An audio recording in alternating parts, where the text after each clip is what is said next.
All right, let's just jump right in. You can feel it, right? We're living through this moment of just incredible historic chaos. It feels like all the old certainties, the old rules, the whole world we thought we knew, it's all kind of dissolving. So what we're doing here is breaking down a really wide-ranging conversation that tries to make sense of it all. We're going to look at huge global power shifts, the deep crisis happening right here at home, and then we're going to get into the really weird stuff, the unexplained.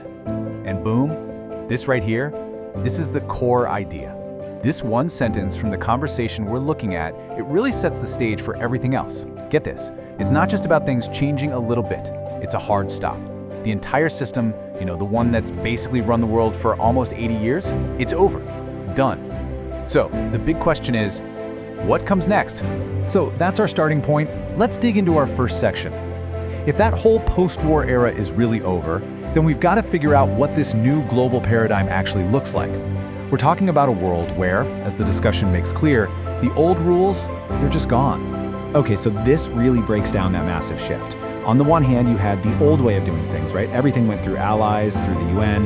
It was kind of slow, methodical, guided by think tanks and experts, lots of patient negotiations.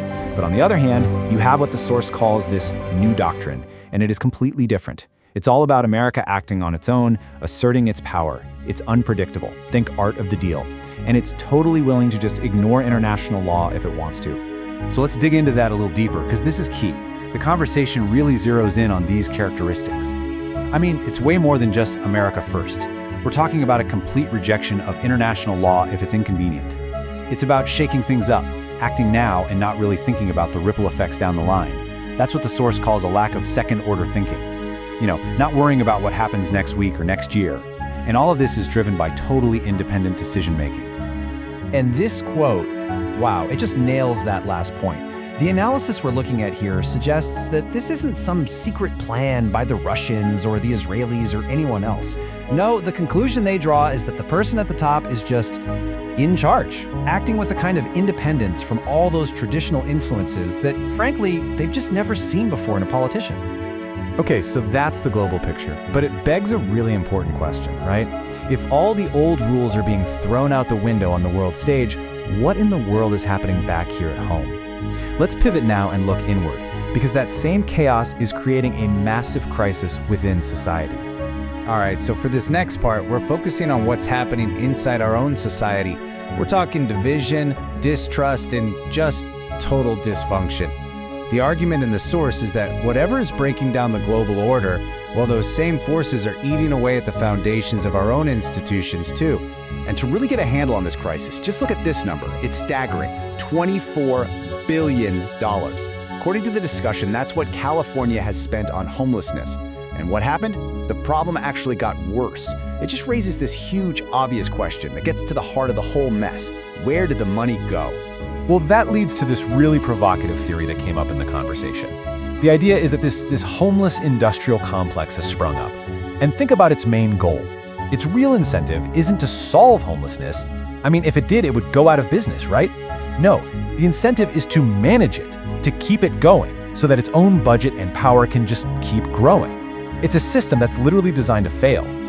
So, you might be asking, what's the motivation behind all this? The conversation brings up this fascinating term, pathological altruism. It's basically the idea that trying to help people can actually end up causing massive harm. It's when good intentions go wrong. Policies that sound really caring on the surface, but in the end, they just enable more dysfunction and make everything worse. But the conversation goes even deeper, and this is a pretty intense take. It suggests that for some people behind these policies, the motive isn't just misguided help. The argument presented is that it's actually a deep-seated hatred for Western civilization itself, a hatred for the United States, for capitalism, basically a drive to tear the whole system down. And look, this crisis of trust isn't just about one issue. The discussion also points to other examples, like these huge fights over things that used to be pretty basic, like voter ID, or the rise of these highly organized protests. The point is, these are all seen as symptoms of the same disease, a society where people are losing faith in the most foundational rules and institutions. So this all leads to a really fascinating question. When all the institutions you're supposed to trust, government, society, even the media, when they all seem to be failing, where do you look for answers? I mean, when the ground beneath your feet feels shaky, it's only natural to start looking up. And that brings us to our final section, where things get, well, a little weird. We're going beyond politics now, and into the realm of the unexplained. The theory in the conversation is that this huge surge of mainstream interest in things like UFOs or UAPs isn't an accident. It's a direct symptom of this chaotic era. It's a search for new meaning, for new and more powerful beliefs. And seriously, this is not just fringe conspiracy stuff anymore.